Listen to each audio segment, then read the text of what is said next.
From Wish TV and the All Indiana Podcast Network, this is the News 8 Daily 8 Podcast, a Wish TV News 8 update. Hello, I'm Jeremy Jenkins, and this is your News 8 Daily 8 Podcast for Wednesday, April 10th. We begin with an update to a story we brought you a few weeks ago. Police have arrested and charged a teen in connection to the downtown mass shooting near Circle Center Mall that left 7 young people injured less than 2 weeks ago. Police tell us they have surveillance video showing 17-year-old King Dennis firing a gun into a crowd of people near Illinois and Maryland streets. They also have a picture showing Dennis with a 12-year-old who had been shot. IMPD says Dennis told officers he was trying to move away from a group of people fighting when he heard gunshots. Police say that's when the teen says he opened fire at the group. Dennis faces charges of criminal recklessness and dangerous possession of a firearm. Last week, police told us they believe the shooting had been planned in advance. In other news, Indiana's Secretary of State says a popular restaurant chain violated Indiana's Franchise Act. The I Heart Mac and Cheese chain no longer has locations in Indiana after being served a cease and desist order last year.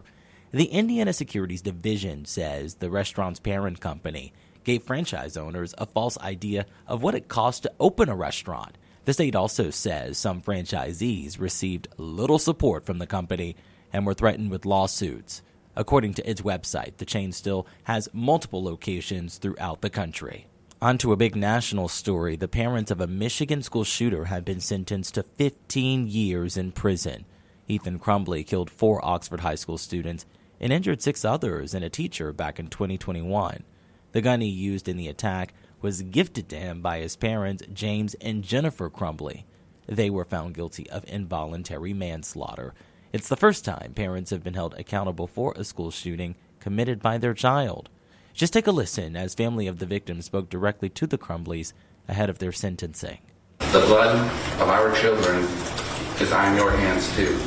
When you worried about what people thought of you and feeling threatened. I was learning your son threatened my daughter and fatally shot her in the head. Ethan Crumbly was sentenced to life without parole after pleading guilty last year. Back here in the Circle City, police are looking for the person who shot a man to death in broad daylight yesterday. News 8's Hernan Gutierrez has the latest on the search and new details about the suspect. So far, what we know is that the person who shot this man did know the victim, but police haven't released their relationship quite yet. So far, the Marion County Coroner's Office has not released the name of the man who died. They say that the suspect who was in the driver's seat of the car and the victim who was in the passenger the victim was in the passenger seat when the shooting happened. The man died at the scene sometime after the suspect ran away with the gun. Police initially set up a perimeter around the neighborhood, but were unable to track them down. One neighbor who did not want to show her face used her name and told News 8's Adam Pinsker that violence like this is common in the area. She says she believes that the apartment complex could do more to prevent it. It's only one way in and one way out, and then it seems like, a lot of people that don't live here hang out here. So maybe they need to help with that to keep the criminals out. Police say people who live in the neighborhood have been cooperating and providing information. IMPD is still asking for anyone with any surveillance video or other information to come forward either to police or Crime Stoppers. I'm Hernan Gutierrez for Wish TV, wishtv.com, or follow us on Facebook for updates. When it comes to the weather, Storm Track 8 says you can expect showers and storms to start your day. News 8's Marcus Bailey has your News 8 Daily 8 forecast. Nothing too significant, but this is certainly going to be enough to get the windshield wipers moving for some of you. Some damp roads, too, from some of the heavy rain in spots that we picked up yesterday afternoon and late last night. But what we're kind of waiting on is the rain that's down to our south and southwest. This is slowly going to lift, and out in front of it, you're going to end up seeing more development as well. That likely heads our way later on into the afternoon and certainly later on for tonight. Now, a lot of cloud cover around. Temperatures aren't too bad, mid-50s for most of you. Indy at 54, 53 Greencastle, Bloomington at 57, Kokomo is at 51, but you have kind of cleared the sky out. Muncie, you're at 53, and you've been dealing with showers over the better part of the last couple of hours or so. Rain opportunities really increase. I want to begin this as we go hour by hour, right around 11 o'clock. As we get later into the afternoon, yeah, you can see it does get significantly higher. And I think if you went beyond 5 o'clock, it even gets higher still. The later we get into the day, specifically later tonight, into the overnight hours, the better the rain chances that we will have. Now, we had highs near 70 yesterday. I don't think we're going to come anywhere close to that today, but we're still going to be slightly above average on the Storm Track 8 weather app. Handy tool today. You can get the hour-by-hour forecast. You can also track the rain and storms with interactive radar. Numbers should get back into the mid-60s by later on during the day, and you can see those percentages for the rain opportunities really increasing as we get later on into the day.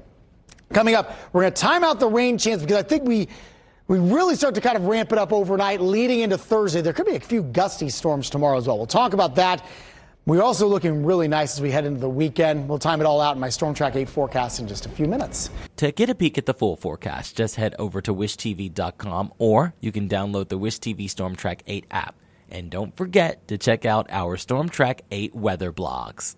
Now here's a story that will surely brighten your day and warm your heart. The Indianapolis Zoo has announced the name of its first rhino calf ever born at the zoo. Baby Zola was born to 19-year-old Zinzelli back in February. The zookeepers say watching the calf grow has been an adventure. It's fun every minute. Like, she does something different all the time, and we have so much other work to do, but we wish all we could do is sit there and watch her, because she's just growing by leaps and bounds every day, and she does something different all the time. So just exploring new things, and mom showing her new things, so it's just really fun to watch her. Baby Zola is not out in the exhibit yet, but zookeepers say if you take the train, you might be able to see her and her mom behind the scenes. The zoo also says to keep an eye out for other babies born this winter that will be out in the exhibits this summer.